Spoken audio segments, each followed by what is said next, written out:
One of the cool things about seeing a play is that it only ever happens once. You can see a play on Tuesday night and then go back to see it on Wednesday night, and the experience will be a little bit different every time. In my conversation with my next guest, the sound was no good on my end. And rather than go back and reshoot the entire conversation, I figured, it's like seeing a play. One of the actors' mics is gone bad. Enjoy.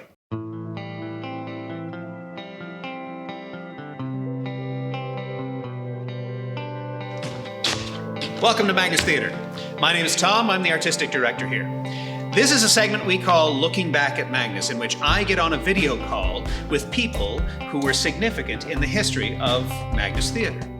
Today I'm talking to Brian Richmond. Now, Brian Richmond, if you don't know, was the artistic director, the founding artistic director of Persephone Theatre in Saskatoon. He was the artistic director of Playwrights Workshop Montreal. He was the artistic director of Theatre Passe Muraille in Toronto. He is currently the artistic director of the Blue Bridge Repertory Theatre in Victoria, BC. He also has had a great freelance career across the country, and for a significant amount of time, he was the resident director at the Arts Club Theatre in Vancouver. Between 1983 and 1987, Brian Richmond was the artistic director at Magnus Theatre in Thunder Bay. Here's my talk with Brian Richmond. You were not the artistic director when you came to Magnus. You had been in Montreal. Is that correct? Or was Montreal after? Yeah, I came pretty well directly from Montreal's Playwright Workshop, where I'd been artistic director there for 2 years. Right. And before that, you were at Persephone. You were the founding artistic director at Persephone. Yeah, I had a period in between where I was more or less I didn't have a formal title, but I was more or less the resident guest director at the Arts Club in Vancouver. So so I did that for about 4 years after Persephone. Okay. Now, was Mario there at that time or no? Oh yeah, Mario and I worked together at that time, and he was the head of a little group called Acme Theatre, and so they gave me one of my first gigs when I came to Vancouver. And he was pretty active at the Arts Club Theatre as well too. So you had a great big career, and I read an article the other day that was published in 2001, and you had said that when you arrived in Thunder Bay, you looked out over the bay and you thought to yourself, "What am I getting into?" And my friends in Montreal asked me the same question, and yeah. And it's just that I was in my 30s, and so a much younger man, and so I had big visions for my future. And to Montreal to Thunder Bay at that point in time didn't seem like that was the right trajectory, right? But you know what? It ended up being, I can actually honestly say in reflection and in hindsight, it ended up being, I think, possibly my happiest time at a theater was at Magnus Theatre in Thunder Bay. And I was thinking about this after you'd asked the question. I remember I'm sitting there in the hotel in Port Arthur, and I think I'd just done my interview, and I'm going, I don't know, what am I getting into? And I looked out, and this is going to sound super corny to people in Thunder Bay, but I looked out and I looked at this sleeping giant, and it was really that second I remember making up my mind that I was going to come. There was just something. There is something. I'm not a religious man, but there was just something. There was just something in the spiritual energy that landscape does emanate, right? That just convinced me that this was the place to come at that point in my life, and I've never regretted it. You really put Magnus on the map on a more national level than anyone else had done. Is there any secret to that? Yeah, well, it was my ambition to do that. It was both my personal ambition to be recognized on a national level, and it seemed to me, and it seemed to the board at the time, that that coincided with what Magnus needed to do at that point in time too. Tibor, whom I followed, right, who had done an amazing job as he did in Saskatoon, at Persephone, and that was one of the other ironies that was not lost on us, that we were crossing over in terms of theaters in some ways, right? But Tibor had done a great job at building the community, in the sense of the community engagement with the theater, as he did at Persephone. And so I had inherited that, and that was a great luxury to have, right? But I think the board at the time, and I certainly felt that what we needed to do was to get more of a sense out in the country, right? That Magnus was a theater, was a destination theater for artists, and it also followed my great engagement with new work that was, of course, at Playwrights Workshop, because that's what it was focused on, was doing new work. But I'd been pretty active in the new work scene and the new play development scene in Western Canada at the New Play Center, and even at Persephone, of course. It was a component of my work at Persephone. So that was very natural for me to bring that forward to Magnus Theatre. The one that really first brought attention to us at Magnus was I Love You, Anne Murray. And that was Paul Ledoux and David Young, who I had teamed up together. They didn't know one another before I Love You, Anne Murray. But and that was the one that really brought the attention to us, right? I always remember as we were opening it, that it's the Robert Charles Keeling story, right? And his delusional attachment to Anne Murray, and it really just caught the national media attention. I remember, I think it was at the Journal on CBC. I'm trying to remember what the show was. Anyway, they flew a crew up to cover us, and we were getting all sorts of national media, right? And it was really quite extraordinary. Anne Murray was okay with it for a while, and then the story there. Yeah, no, she wasn't. She was never okay with it. What we did was, Paul is a very, he's a very honorable fellow, and so when we started working on it, he wrote Anne, and he said, I'm working on this piece, and I don't want this to be something that is, harmful or disturbing to you, and so, can we get your permission to proceed with this? And we didn't hear anything really back from Anne or any of her people.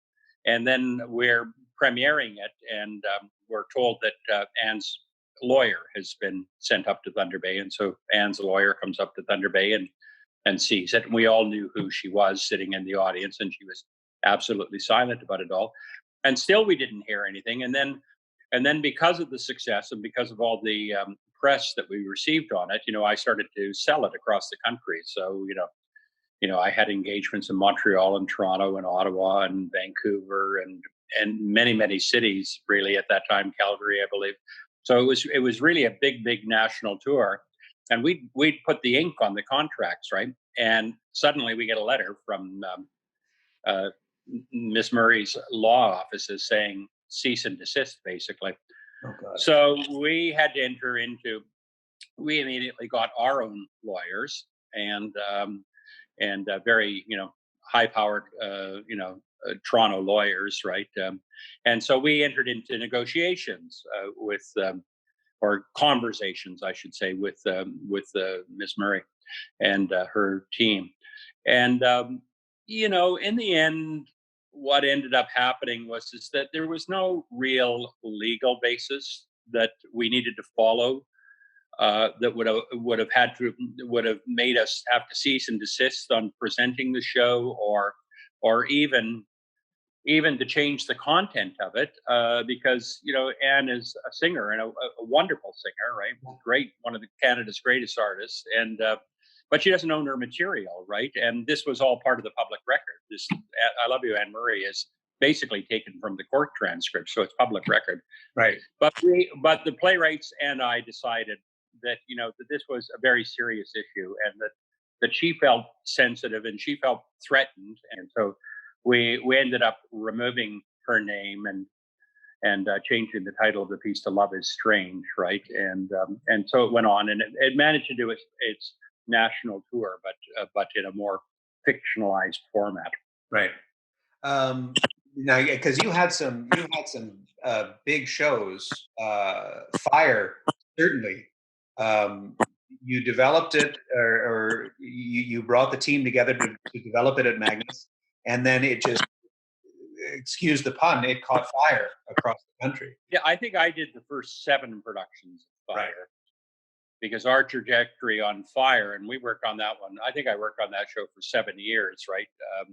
And worked on all the original 7 productions. So we were really aiming for an American production on that one, and we had it actually. We had the production down at a theater in New Jersey, which the name has escaped me now, but it was the company where Harold Prince would try out his new musicals, right? And so we had this production lined up, and then the movie Fire came out, Great Balls of Fire, I think it was, with and that just killed it, right? Like, so that we had the cancellation notice almost immediately. And yeah, it's a great piece. It's a really, it's an absolute audience grabber. And and apart from that, I mean, it really arose out of Paul's and David's political convictions that that we needed to be speaking to what in the 1980s was the rise of fundamentalism, right, and the effect that it was having on the American political scene, and which was starting to creep up into Canada. So we felt that was very important to address in a piece of theater, and that's what they did. And of course, one of the things that we don't, that you don't write about in history is your absolute failures. And we followed that up. That same team, we followed that up the year after that with a show that was called Cherry Blossoms, which was just an absolute failure, and we all acknowledge it, laugh about it at now, right? We thought it was a good idea at the time, but it ended up not being such a good idea. But those other two were very, very successful. Now, you devoted like that whole section of your career from Montreal to Thunder Bay, and probably earlier and later. You worked a lot new works. Was it always new works, or did you go out and seek out? Well, when I started Persephone, it's interesting how things are so circular in one's life, right? I always had a commitment to new work. I mean, I was not a director before I started Persephone Theater. That was I'd done a little bit of stuff, but mostly I was an actor. Okay. And then I'd gone off to university to study, do my undergraduate work in English and philosophy. And anyway, so when I came out and I'm working at the Playhouse when I'm conceiving Persephone Theater and Chris Newton's Playhouse, and so I'm going, well, I really want a company that that follows this model where you blend the great works from the past with the most important contemporary works with a commitment to new work, right? So that was the blend that I wanted to follow, and we did that at Magnus. I think that was one of my fullest realizations of that dream was Magnus allowed me that opportunity to pursue that, because apart from the new work we did